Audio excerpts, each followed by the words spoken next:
नमस्कार साथियों, मैं पवन शुक्ला आप लोगों का स्वागत करता हूं। 20 सालों का तजुर्बा आप लोगों के साथ मैं लगातार शेयर कर रहा हूं। आप लोगों का रिस्पांस बहुत अच्छा मिल रहा है, सारी वीडियोस पसंद की जा रही हैं।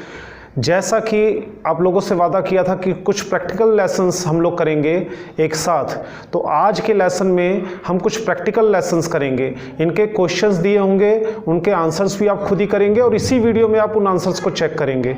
तो मैं उम्मीद करता हूं कि आप लोगों को बहुत कुछ इसमें सीखने वाला है। इसमें थ्योरी का पार्ट बहुत कम होगा, रूल से रिलेटेड बातें बहुत कम होंगी, क्योंकि उस पर काफ़ी सारी वीडियोज़ पहले ही बनाई जा चुकी हैं, आप उस पर जाकर देख सकते हैं। तो आज की वीडियो के बारे में मैं कुछ खास बातें आपको बता दूँ। एक स्लाइड तो आपको मिलेगी हिंदी में और उसके आंसर इंग्लिश में मिलेंगे। पहले मैं आपको 2 स्लाइड्स दूंगा, ये दोनों हिंदी में दिए होंगे। फिर इसके इंग्लिश के आंसर्स आपको लास्ट में मिलेंगे। दूसरी बात, फिर यही इंग्लिश के स्लाइड्स मैं आपको बाद में दूंगा, इनकी हिंदी भी आपको लिखनी है।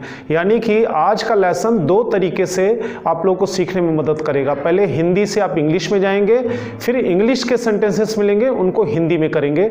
और दोनों तरह से जो भी आपने मेहनत की है खुद ही इसी वीडियो में चेक करेंगे। तो आज की वीडियो को बहुत ध्यान से देखें, सुने और अपने साथ पेन और पेंसिल या कॉपी, पेन और कॉपी लेके साथ में बैठे अपने साथ। हिंदी और इंग्लिश का मेल इसलिए है, वैसे इसे ट्रांसलेशन कहा जाता है, लेकिन इसे बेसिक रूप से मैं आपको इंट्रोड्यूस इसलिए कर रहा हूँ। इंग्लिश टू इंग्लिश ना होकर ये हिंदी टू इंग्लिश और इंग्लिश टू हिंदी इसलिए है ताकि आप लोग को थोड़ा सा बेस मिल जाए, समझने में थोड़ी आसानी हो जाए। तो जैसा कि 2 शीट्स मैंने आपको बताई हैं, शुरू में पार्ट 1 में आपको हिंदी की 2 शीट्स मिलेंगी, बाद में आपको पार्ट 2 में इंग्लिश की 2 शीट्स मिलेंगी। फिर यही इंग्लिश की शीट्स दोबारा रिपीट होंगी और आप चेक करेंगे उनके आंसर देके कि क्या आपने सही लिखे हैं या गलत लिखे हैं। तो आइए देखते हैं। इससे पहले कुछ बातों को मैं आपको बता दूं जिसको आपको ध्यान रखना है।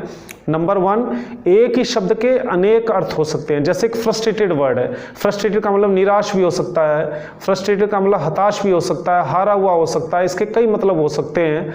लेकिन जो प्रचलित भाषा में हम लोग जैसे यूज़ करते हैं उसी तरह हम इसका यूज़ करेंगे। जैसे होपलेस भी हो सकता है, इसका फ्रस्ट्रेटेड भी हो सकता है, फेड अप भी हो सकता है, लेकिन हम उन वर्ड्स की हिंदी या इंग्लिश लेंगे जो हमें समझ में आती है, वो जो हम बोलते हैं या लिखते हैं, क्योंकि एक ही शब्द के कई मतलब हो सकते हैं। तो ना तो वो पूरी तरह गलत हैं, ना तो वो पूरी तरह सही हैं। दूसरी बात, जिनका लेवल ज़्यादा है उनके लिए मैं आने वाली वीडियोज़ में थोड़ा सा लेवल टफ करूँगा, ताकि आप लोग को ज़्यादा आसानी हो उन्हें समझने में और आप लोगों को थोड़ा ज़्यादा इंटरेस्ट आए, थोड़ा ज़्यादा चैलेंज मिले उसमें जानने को आपको। तीसरी बात, वर्ड ऑर्डर का खास ध्यान रखें। जो ये लेसन है आप लोग देख रहे हैं, इसमें सिंपल वर्ड ऑर्डर है। सिंपल का मतलब है सबसे पहले आप सब्जेक्ट लिखेंगे, यानी I, we, you, they, he, she, ये पहले लिखेंगे, उसके बाद में वर्ब्स लिखेंगे। इज, आर, एम वर्ब्स की शीट्स हैं ये। आज का जो टेस्ट है, आज का जो लेसन है, आज का जो ज्ञान है, वो इज, आर, एम वर्ब से जुड़ा हुआ है। सिंपल का क्या होता है, 3 तरह के वर्ड ऑर्डर होते हैं, सिंपल, नेगेटिव और इंटरोगेटिव। इसमें शब्दों का क्रम अलग अलग होता है। हिंदी भाषा का शब्द क्रम अलग होता है, इंग्लिश भाषा का शब्द क्रम अलग होता है। तो इंग्लिश का जो शब्द क्रम होता है, वर्ड ऑर्डर होता है, उसको जानने के लिए आप मेरी बाकी कुछ वीडियोस देख सकते हैं। इससे आपको आसानी हो जाएगी कि इज किसके साथ लगता है, आर किसके साथ लगता है, एम किसके साथ लगता है, उसके बारे में आप जान पाएंगे। सिंपल फिर भी थोड़ी बहुत जानकारी दे दूं मैं आपको। लेसन शुरू करने से पहले सिंपल में सब्जेक्ट सबसे पहले आता है, फिर वर्ब, फिर बाकी वर्ड्स। नेगेटिव में सबसे पहले सब्जेक्ट आता है, फिर वर्ब आता है, फिर नॉट आता है, फिर बाकी वर्ड्स। और इंटरोगेटिव में हम शुरुआत ही वर्ब से करते हैं। Is, are, am, was, were, has, have, had, उसको हम शुरू में लिखते हैं। तो आइए पहली शीट की हिंदी में आपको बताना चाहूँगा। कुछ शब्द आपके सामने स्क्रीन पे दिखाई देंगे, इनको आप देखिए। शीट्स में देखिए, पहला वर्ड, ये 3 शब्द वाले वाक्य हैं। एक खास बात और है इसमें, ये 3 शब्द इसलिए हैं कि जिन बच्चों को, जिन लोगों को इंग्लिश सीखने में दिक्कत होती है, बड़े बड़े सेंटेंसेस लिखने में या करने में कन्फ्यूजन होती है, प्रॉब्लम होती है, उनके लिए मैं पहले 3 वर्ड के दे रहा हूँ, उसके बाद में 4 वर्ड के होंगे, उसके बाद 5 वर्ड के होंगे। इस तरह हम अपने सेंटेंसेस को बड़ा करते जाएंगे। उम्मीद करता हूँ कि मेरी मेहनत आपके किसी काम आएगी। जो कुछ थोड़ी बहुत गलतियाँ हो जाए उसके लिए क्षमा कीजिएगा, गलतियाँ हर किसी से हो सकती हैं। पहला, वह व्यस्त है, वह अनुपस्थित है, वह पागल है, वह उपस्थित है, वह कंफ्यूज्ड है, वह गुस्से में है, वह थका हुआ है, वह लकी है, मैं गलत हूँ, यह बोरिंग है, आप सही हैं। ये आपके सामने करीबन 10-11 सेंटेंसेस दिए हुए हैं जिनकी इंग्लिश आप वीडियो को पॉज करके अपनी पेन और कॉपी के साथ बैठे होंगे, कॉपी में लिख लीजिए। इसके बाद में मैं थोड़ी देर बाद इसके आंसर बताना शुरू करूंगा, उस आंसर से आप इसे मैच कीजिए, देखिए कहाँ तक आप इसके साथ टैली कर पा रहे हैं। अब इसके आंसर की बारी आ रही है, लेकिन मैं आपसे एक रिक्वेस्ट करता हूँ, आंसर तब तक मत देखिए जब तक आपने लिखा ना हो। ये एक सिस्टम ऐसा है, इसको आप सीख जाएंगे तो मुझे भी आसानी होगी, आपको भी आसानी होगी आने वाली वीडियोस में। He is busy, he is absent, he is mad, he is present, he is absent, he is confused, he is angry, he is tired, he is lucky, I am wrong, this is boring, you are right।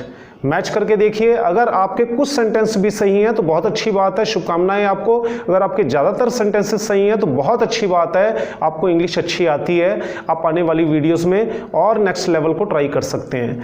इसके बाद मैं आपको दूसरी sheet दूंगा, इस दूसरी sheet में कुछ और हिंदी के वाक्य हैं, ये भी 3 शब्द के हैं। ध्यान रखिए, मैंने इस लेसन को इस तरह तैयार किया गया कि 3 वर्ड से ज़्यादा सेंटेंस ना हो, ताकि आपको बहुत ज़्यादा कन्फ्यूज़न ना हो इसमें। तो आइए पार्ट 2 देखते हैं इसका।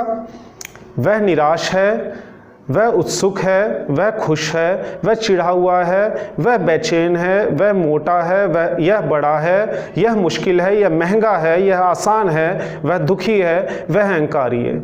यहाँ एक चीज़ गौर करिए आप, यहाँ एक शब्द के कई प्रचलित मतलब हो सकते हैं। जैसे उत्सुक का मतलब होता है थोड़ा एक्साइटेड है, जोश में है, आज वो खुश है, लेकिन पर्टिकुलरली हम किस भाव से कहना चाहते हैं, एक शब्द का अर्थ उस चीज़ में कन्वर्ट हो जाता है, उसका मतलब वही निकलता है। तो आइए देखिए, इसकी इंग्लिश आप लिखिए, अपनी कॉपी पे तुरंत लिखिए और इसका आंसर मैं बताने जा रहा हूँ। वीडियो को पॉज करिए और इसके आंसर लिखिए, उसके बाद वीडियो को चालू करके उसके साथ आंसर मैच करिए और देखिए कहाँ तक ये ठीक है। तो आइए मैं इनके आंसर बताता हूँ। He is frustrated, he is excited, he is happy, he is annoyed, he is restless, he is overweight, this is big, it is tough, it is expensive, this is easy, he is sad, he is egoist। ये इसके जवाब थे। अब जरा दोबारा अपने जवाबों के साथ इनको मैच कीजिए। अगर आपने इसमें से 40% 30% में लिखे, बहुत अच्छी बात है, शुरुआत बहुत अच्छी कर रहे हैं आप। और अगर आपने काफ़ी सारे सही लिखे हैं, इसका मतलब आपकी इंग्लिश है, फिर भी आपको बधाई हो और आपको अगली वीडियोस में आपको आपके लेवल के अकॉर्डिंग काम मिलने वाला है। तो आइए देखिए, अब इस पार्ट में आगे की वीडियो में मैं लगातार आपको दोनों स्लाइड्स इंग्लिश की दूंगा, उसके बाद आप इसको एक नए तरीके से अपने आप को चेक करिए, इसकी हिंदी लिख के लगातार। तो आइए देखिए स्लाइड में इंग्लिश के शब्द। अब आपको इनकी हिंदी लिखनी है। हिंदी लिखने से आपको जानकारी होगी कि आप हिंदी से इंग्लिश, इंग्लिश टू हिंदी आप लिख सकते हैं या नहीं लिख सकते हैं, इस काबिलियत को चेक करना है। तो पहली sheet, he is busy, he is absent, he is mad, he is present, he is absent, he is confused, he is hungry, he is tired, he is lucky, I am wrong, this is boring, you are right। इसमें माफ़ कीजिए, एक जगह absent लिखा हुआ है, 2 बार आ गया है, ये प्रेजेंट कर दीजिए इसे। अब इसको आप सही करके लिखिए, उसके बाद आप इसकी हिंदी से मैच करिए कि क्या आप सही लिख पा रहे हैं या नहीं लिख पा रहे। इसकी हिंदी मैं आपको एक बार और बताऊंगा। आइए दूसरी शीट देखते हैं इंग्लिश की। He is frustrated, he is excited, he is happy, he is annoyed, he is restless, he is overweight, this is big, it is tough, it is expensive, this is easy, he is sad, he is egoist।